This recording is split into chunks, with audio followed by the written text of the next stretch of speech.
penyuluh beserta masyarakat petani kakao Kota Sabang.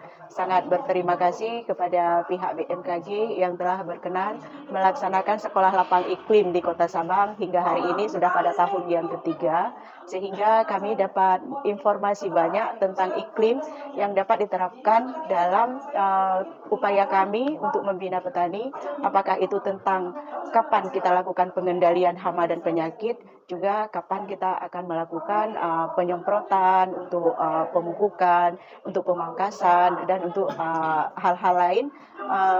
Bagaimanapun juga, informasi tentang iklim itu sangat berdampak sekali terhadap tanaman, mengingat iklim itu sangat berpengaruh besar terhadap pertumbuhan tanaman apa saja, apakah itu tanaman horti ataupun tanaman perkebunan. Saya memang pemula baru tahun ini, tapi alhamdulillah dengan adanya kesempatan untuk mengikuti SLI ini, saya lebih tahu tentang coklat, di mana salah satunya misalnya dengan kondisi iklim kita yang mudah berubah-ubah, jadi bisa kita melihat suatu iklim dulu untuk menanam coklat. Karena kalau misalnya musim kemarau sudah pernah dilakukan pencangkokan kemarin ataupun sambungan, itu banyak yang gagal karena itu lagi musim kemarau, bisa salah satu penyebabnya.